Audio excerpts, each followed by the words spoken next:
So, are you a Concord resident, and how long have you lived here? I am not. You're not a Concord resident? I am not a Concord resident. Okay, where do you live? Newmarket, New Hampshire. Okay, and how long have you lived there? Where's your dad's family? 12 years? 12 years, okay. And were you born there? I was not, no. You were not. Where were you born? I was born in Manchester, New Hampshire, but we lived in Raymond, New Hampshire. Okay, and when were you born? 1981. Okay. And where did you grow up? I grew up in Raymond. Okay. And what was it like growing up there? It was great growing up in that time period because we had still a lot of freedom as kids. We had a neighborhood you could run around. Parents who were watching all the children, which is very unlike it is today. Mm-hmm. Okay, that's nice. Where was your mom from? My mom and my dad are both from Connecticut. Okay. And what's your ethnicity? Polish, Ukraine, and Scottish. Okay, that's fascinating. So have you been to any of those places? I have not, but Scotland is high priority on my list. Okay. And what brought you to here in Concord or just in New Hampshire in general? Well, I work for the League of Conservation Voters, which is a environmental nonprofit, so that's why we're here today. Fighting climate change. But as far as New Hampshire, we came up here when, before I was born, our family came up here and settled in New Hampshire for my father's job. Okay. And is living in New Hampshire different than you expected? No, I mean, I've always pretty much lived in New Hampshire, with the exception of a few brief stints in other states in New England. And I've traveled a bit, and so I have to say New Hampshire is probably one of my favorite places, and I think living here, we're very privileged to live here. So do you have any children? I do, I have 3. Okay, what are their ages and genders? 21 boy, 17 girl, and 14 boy. Okay, and what's your goal as a parent?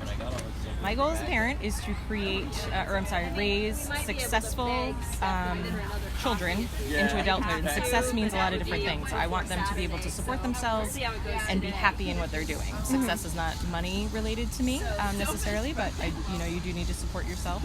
And what I'd like to create with my children is just an adulthood that they feel satisfied and happy. Okay. That's the most important thing. Okay. And what does the word family mean to you? Family actually does not mean born into for me. I don't have the greatest relationship with my family, my family that I was born into. I love them and they're great, but they don't get me really. And so what I've done with my family that I've raised, my children, is to create a sense of safety, a sense of trust, a sense of the ability to be exactly who you are and be accepted for that. And with that, help everybody in your family, a safe area where everybody in your family can become who they want to be without judgment or anger or any of those sorts of things. Yeah, that's a really honorable definition. And definition of happiness. Oh gosh, happiness is knowing who you are, living who you are, and really not paying attention to what society expects you to be, because I think that is a very convoluted thing that we're taught, and that creates a lot of unhappiness when we strive to be exactly what society wants us to be. I think that creates a lot of unhappiness because we're all different, our brains are all different, and what happiness looks like, or success, or individuality looks like to one person, to you, for example, looks very different to me. Yeah. So if you live true to who you are and you really follow the path that your intuition tells you is a good one and feels natural, that is what happiness is to me. Okay, yeah, that I completely agree. So what's your greatest fear? I'm not afraid of a lot of things. I've had kind of a hard life. I would say my greatest fear right now, to be honest, is my children's future. I'm not confident like I was when I was younger, and my parents probably were, my grandparents. I'm not confident that the world will be somewhere that they can inhabit in the future to their old ages.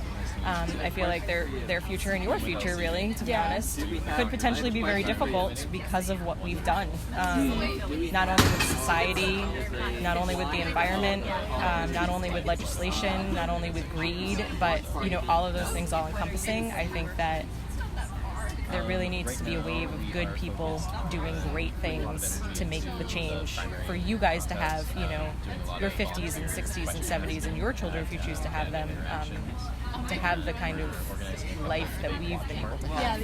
And that scares me. I would say that's probably my biggest fear. And your greatest hope? My greatest hope. I have a lot of hope in you guys, the younger generation. I really do. I think that you are a different breed. I think that your brains are different. I think that you have, a lot of you, not all of you, but I think that a good percentage of the younger populations that are coming up are way more committed to being independent and fighting against what is expected, just in your thought processes, not just in what you're supposed to do, but in your thought processes. I feel like you guys are older, you're wiser, you were born wiser, which I think is phenomenal. So I have a lot of hope for what you guys are going to do. Okay, thank you. So that's essentially the interview.